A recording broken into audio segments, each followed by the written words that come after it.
माफ करिएगा, मेरी कोई दिलचस्पी इस तरीके की बहस में रहने की मेरी कोई दिलचस्पी नहीं, माफ करिएगा आप मुझे। बहस नहीं हो रही आशुतोष साहब, आप अपना पॉइंट क्लियर कीजिए। मैंने आपसे सिंपल एक सवाल पूछा। अच्छा ब्रिगेडियर साहब की तरफ चलते हैं।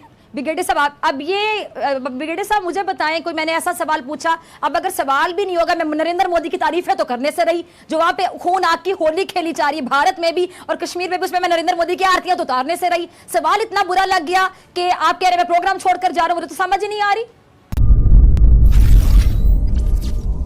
भारतीय पार्लियामेंट से मंजूर हुआ 20 करोड़ भारतीय मुसलमानों के खिलाफ मुतनाज़े कानून, आपकी इस पर क्या राय है? और साथ ही साथ यह भी बता दीजिएगा कि आप मोदी जी के भारत से मुतमईन हैं या गांधी जी का भारत आपको याद आता है? वैसे मैंने लास्ट प्रोग्राम में भी शायद आपसे सवाल पूछा था, तब आप जवाब नहीं दे सके थे, आज जरा जवाब दीजिएगा मेरे सवाल का।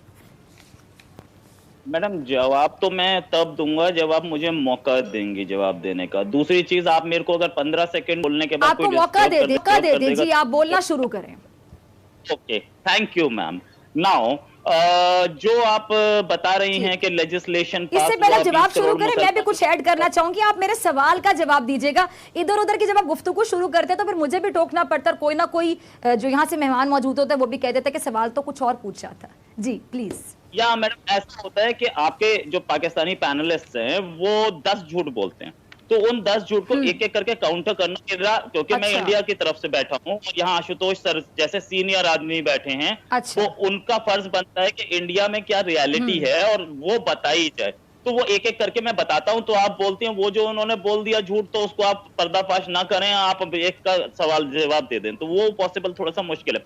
नाउ यू सेड जवाब दीजिए ना रोहित। यस, गांधी के इंडिया और मोदी का इंडिया। मैडम गांधी का इंडिया जो है ना वही मोदी का इंडिया है। उसको मोदी को, प्राइम मिनिस्टर मोदी को लोगों ने इलेक्ट किया है और 1/3 से ज्यादा वोट्स लिए हैं इंडिया में, तब वो प्राइम मिनिस्टर बने हैं। इंडिया की पब्लिक चाहती है कि वो वहां बैठे, इसलिए वो वहां बैठे हैं। आप कई स्टेट्स में देखेंगी, गुजरात में, मध्य प्रदेश में, यूपी में, दिल्ली में 50% से ज्यादा वोटिंग हुई है मोदी के फेवर में। नाउ अगर आप बोल रही हैं कि हिंसा यानी कि टॉर्चर और मुसलमानों पे टॉर्चर हो रहा है, मैम ऐसा कुछ नहीं हो रहा। असलियत ये है कि यहाँ मुस्लिम्स को बराबर राइट्स हैं, यहाँ मुस्लिम्स प्राइम मिनिस्टर्स हैं, यहाँ मुस्लिम्स जजेस हैं, यहाँ मुस्लिम्स सरकारी जॉब में हैं, बड़े बड़े IPS IAS ऑफिसर्स हैं। तो ऐसा कुछ नहीं है कि यहाँ पे जुल्म हो रहा है, यहाँ पूरे राइट्स हैं। किसी भी कंट्री में ऐसा हुआ हो कि 3 महीने तक heart of city, heart of capital में 3 महीने तक एक रोड डेमोन्स्ट्रेशन के लिए बंद हुई हो? आपके कंट्री में हुआ तो मुझे बताइएगा। हमारे कंट्री में हुआ, मुस्लिम्स थे और उन्हें हटाया नहीं गया।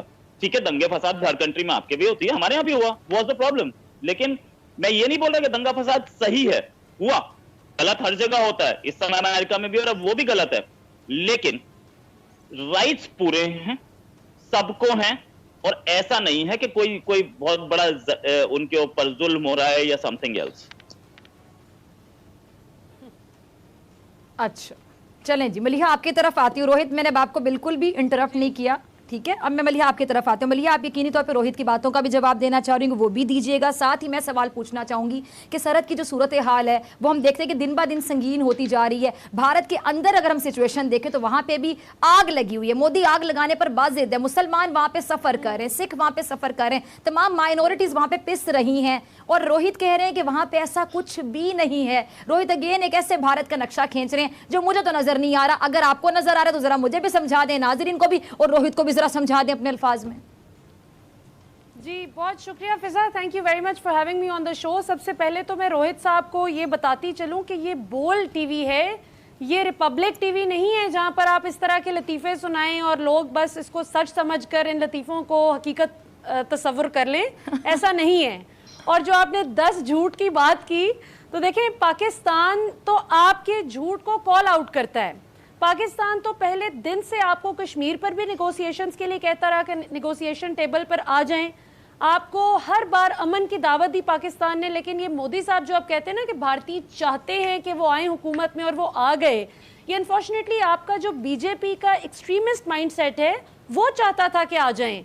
अभी भी आपकी अरुंधति रॉय जैसे लोग, राजदीप सरदेसाई जैसे लोग जो कि कॉमन मैन की आवाज़ हैं, जो कि रीजनेबल भारतीय हैं, वो ना मोदी की आइडियोलॉजी से इत्तेफाक रखते हैं, और जितनी भी आपकी भारत में माइनॉरिटीज़ हैं, चाहे वो आप पाकिस्तान मुसलमान तो खैर माइनॉरिटीज़ में नहीं आते क्योंकि ठीक ठाक आबादी का हिस्सा हैं, इसके बावजूद जिस किस्म का बुरा सलूक आप लोग मुसलमानों के साथ मोदी की डायरेक्शंस पर उनकी हुकूमत करती है, फिर सिखों के साथ जो सलूक है, इवन दलित्स के साथ जो सलूक है, सिर्फ ब्राह्मण्स अपने आप को सेफ तस्वुर करते हैं आपके भारत में। आप भी इस बात को तस्लीम करते हैं, अब आप ना माने तो ना माने कि मोदी साहब फिर आपकी खैर नहीं कि अगर आपने सच बोल दिया। दूसरी तरफ ये कि अब इंटरनेशनल फ्रंट पर अगर देखा जाए फिजा, तो ये काबिल गौर बात है कि चाइना ने जिस तरह से literally the way China has brought Modi on his knees, जिस तरीके से उन्होंने पूरी दुनिया में मोदी को एक्सपोज कर दिया है, भारत की जुर्रत नहीं है कि वहां पे बोले, ये सिर्फ पाकिस्तान के खिलाफ ही इनको बोलना आता है, इसलिए कि इन्हें पता है कि चाइना इनकी निस्बत कहीं ज़्यादा स्ट्रॉन्ग है हर तरीके से, चाहे इनकी रॉकेट प्रोजेक्टर स्ट्रेंथ हो, चाहे एयरक्राफ्ट स्ट्रेंथ हो, चाहे इनके ऑटोमेटेड फाइटर व्हीकल्स हो, कुछ भी हो, चाहे इनका डिफेंस बजट हो जो कि चाइना की निस्बत 4 गुना कम है। एक गप जो इन्होंने मोदी साहब ने 2 गप्पें जो लगाई, जो मैं चाहूंगी कि रोहित साहब जरा जवाब दे दें इसका अगर है इनके पास, क्योंकि मोदी साहब के पास तो नहीं है इसका जवाब। एक सबसे बड़ी गप ये है कि पाकिस्तान का स्पाई पिजन पकड़ा है जी इन्होंने, जो कि अभी तक हमें समझ नहीं आ रही कि उसने कोई उर्दू में कोई कन्फेस किया हो, कुछ पंजाबी में, पश्तो में, सराइकी में, क्योंकि यहाँ पे तो काफ़ी ज़ुबानें बोली जाती हैं। और दूसरा जो इन्होंने झूठ बोला वो ये कि डोनाल्ड ट्रंप जो अमेरिकी सदर हैं, पिछले हफ्ते उन्होंने जब मोदी साहब से बात की तो उन्होंने वाइट हाउस से ये शाया हुई खबर कि मोदी साहब बहुत अपसेट थे और डिप्रेस थे चाइना के साथ इस लड़ाई पर, जिस पर इंडियन रजीम ने फौरी तौर पर इसको आउटराइटली डिनाई किया। उन्होंने कहा ऐसी तो कोई बात ही नहीं है।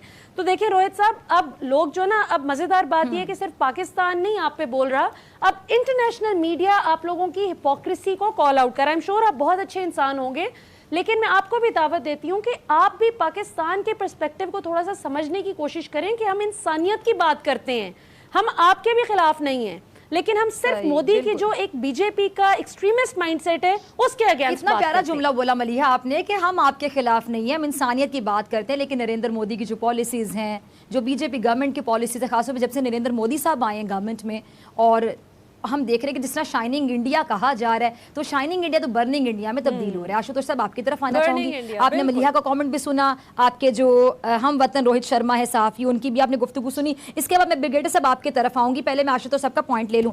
आशुतोष साहब, आपके मुल्क के सहाफ़ी, आप एक सीनियर सहाफ़ी हैं और आपके ही मुल्क की सहाफ़ी बिरादरी में से सहाफ़ी कहते हैं कि जी मोदी जी ने बालाकोट सर्जिकल स्ट्राइक पर झूठ बोला था और अपनी शर्मिंदगी मिटाने के लिए अपनी आवाम को गुमराह किया।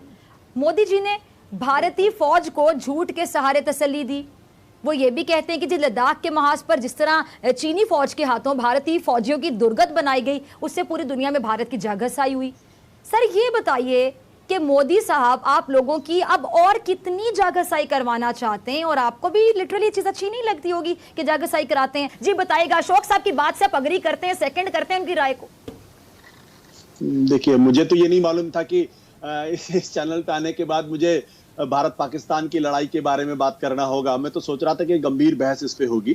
खैर, अब चूंकि मैं आपके चैनल पे हूँ इसलिए मैं आपको आशुतोष साहब, आप जो बात करना चाहते हैं हम करिए। हम पाक भारत ताल्लुकात की भी बात करना चाहते हैं, लेकिन नरेंद्र मोदी साहब ने जो माहौल वहां पे बनाया उसके बाद ताल्लुकात कहाँ देखते चले गए, बता दें आप। देखिए, सबसे पहले तो आप लोगों को ये समझना पड़ेगा, और ये समझना पड़ेगा कि हिंदुस्तान पिछले 70 सालों से एक डेमोक्रेटिक कंट्री है। यहाँ पे कॉन्स्टिट्यूशन के हिसाब से चीजें चलती हैं, यहाँ पे मिलिट्री कू नहीं होते हैं, और यहाँ पे कोई भी आर्मी जनरल अचानक तख्ता पलट करके हिंदुस्तान का बादशाह नहीं हो सकता, ना हिंदुस्तान का प्रधानमंत्री हो सकता है।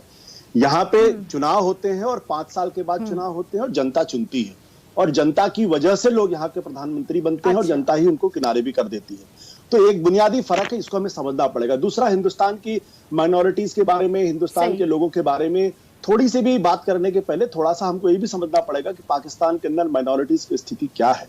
मैं आपको ले जाना चाहूंगा 1953 के पहले की स्थिति, जब वहां पे अहमदियों का क्या हाल हुआ, और उसके बाद आप लोग किस तरीके से अहमदिया और दूसरे लोगों को बिल्कुल पाकिस्तान की जो डेमोक्रेटिक पॉलिटी है वहां से उनको किस तरीके से किनारे कर दिया गया।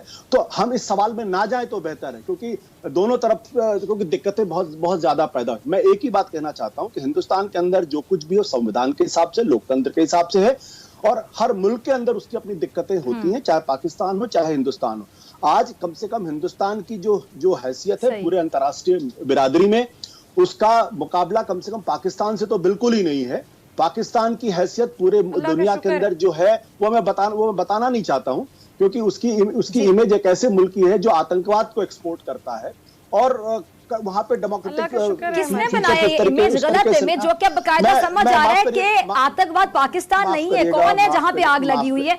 आशुतोष साहब ये भी क्लियर कीजिए ना जरा साथ साथ, मैं आपकी बात को इंटरप्ट नहीं करना चाह रही, लेकिन गलत बात कर रहे हैं ना। माफ करिएगा, मैं बिल्कुल आपका जवाब मैं लूंगी ब्रिगेडियर साहब। बिल्कुल तू मैं नहीं करना चाहता आपके चैनल पे, मैं तो गंभीर बहस के लिए आपके टीवी चैनल पे आया था, और अगर तू मैं करना है तो मैं करता भी नहीं। मैं बिल्कुल सीधी सी बात कहना चाहता हूँ कि हिंदुस्तान पर उंगली उठाने के पहले पाकिस्तान आशुतोष साहब मेरी बात सुनिए, एक मिनट यहीं पर रुक जाइए। देखिए मैंने आपको बड़ी इज्जत से बुलाया प्रोग्राम में, मैं आपको एंड तक रिस्पेक्ट दूंगी, हमेशा रिस्पेक्ट दूंगी।